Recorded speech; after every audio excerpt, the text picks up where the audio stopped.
Chocolate overload cake chocolates লাভারদের জন্য। আসসালামু আলাইকুম সবাইকে, কি অবস্থা সবার? আশা করছি সবাই অনেক বেশি ভালো আছেন। আমি আল্লাহ তাআলার অশেষ রহমতে অনেক ভালো আছি। তো এটা হচ্ছে একটা আপু আমার কাছে অর্ডার করেছিল চকলেট ওভারলোড কেক। এই কেকটা হচ্ছে চকলেট লাভারদের জন্য, কারণ এই কেকটার মধ্যে হচ্ছে অনেক বেশি চকলেট ইউজ হয়, chocolate ganache, chocolate chips, plus হচ্ছে উপরেও চকলেট টপার থাকে। তো আপুটা হচ্ছে আমাকে এই চকলেট কেকটা অর্ডার করেছিল। কেকটা 1 পাউন্ডের ছিল। এই ডিজাইনটা এর আগেও আমি আলহামদুলিল্লাহ 2বার করেছি। সো আপুটা হচ্ছে আমার পেজের থেকেই কেকের ছবি নিয়ে ওই সেম ডিজাইনটাই চেয়েছিল। আপুর রেকমেন্ড অনুযায়ী আমিও কেকটা সেম টু সেম করে দেওয়ার চেষ্টা করেছি। আমার অনেক বেশি ভালো লাগে যখন কেউ আমার করা কেকের ডেকোরেশন পছন্দ করে অ্যান্ড অর্ডার করে। আমার খুবই বেশি ভালো লাগে। সো আমি হচ্ছে আপুটার ছবি অনুযায়ী সেম টু সেম কেকটা করে দেওয়ার চেষ্টা করেছি। সো আমি প্রত্যেকটা লেয়ারে কিন্তু অনেক বেশি করে চকলেট গানাশ আর চকলেট চিপস ইউজ করেছি। আর হচ্ছে আপুটা আমাকে এই কেকটা 1 পাউন্ড অর্ডার করেছিল।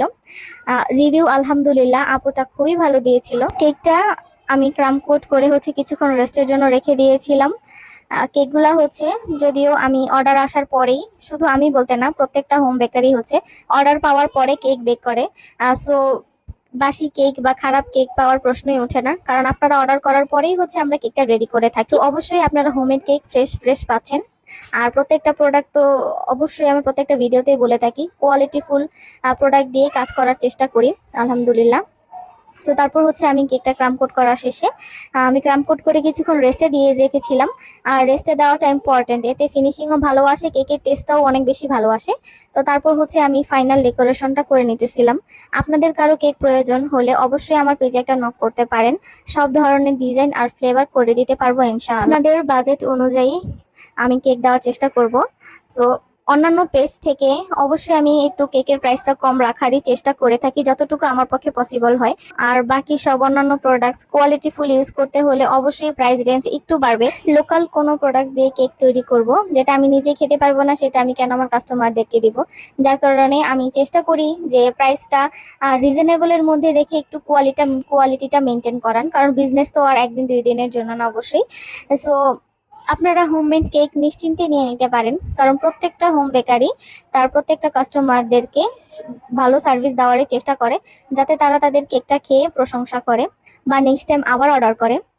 তো যার কারণে আমি মনে করি, বা আমি নিজেও একজন হোম বেকার, সো আমি সবসময় চেষ্টা করি যে আমার কাস্টমার কোন কেকটা, কেকের ফ্লেভার বা কোন কেকটা তারা কোয়ালিটিফুল ভাবে দিলে পছন্দ করবে বা ভালো লাগবে। সো ওইরকম ভাবেই কিন্তু আমি করে দেওয়ার চেষ্টা করি। তো আলহামদুলিল্লাহ এখন পর্যন্ত আমার অনেক বেশি রিপিট কাস্টমার, আল্লাহর কাছে অনেক বেশি শুকরিয়া আমি। তো আমার এই ছোট্ট বিজনেস বা বিজনেস পেজটাতে আমি আলহামদুলিল্লাহ সবার এত বেশি সাপোর্ট আর ভালোবাসা পেয়েছি। যদিও অনেকজনের সাপোর্ট বলতে কি, অনেকজনে অনেক খারাপ ভাবেও কথা বলছে, কাজই হচ্ছে বলার, তারা বলবেই। সো অনেকজনে হচ্ছে আমার এই বিজনেস খুবই ভালো চোখে দেখেছে, আমাকে সাপোর্ট করেছে। আর কিছু মানুষ হয়েছে পিছনে পিছনে খুবই ব্যাড কমেন্টস করেছে। যাই হোক, যার যার কথা তার তার মুখেই থাকবে। যারা পিছনে কথা বলবে তারা পিছনেই থাকবে, আমাকে সামনে এগিয়ে যেতে হবে। তো সবাই আমার জন্য দোয়া করবেন, যাতে আমার বিজনেসটাকে আমি খুব একটা ভালো পজিশনে নিয়ে যেতে পারি ইনশাআল্লাহ। সো আজকের ভিডিওটা এই পর্যন্তই। সবাই ভালো থাকবেন, সুস্থ থাকবেন, আমার জন্য দোয়া করবেন। আমার তরফ থেকে আপনাদের সবার জন্য থাকবে অনেক বেশি দোয়া আর ভালোবাসা। আল্লাহ হাফেজ।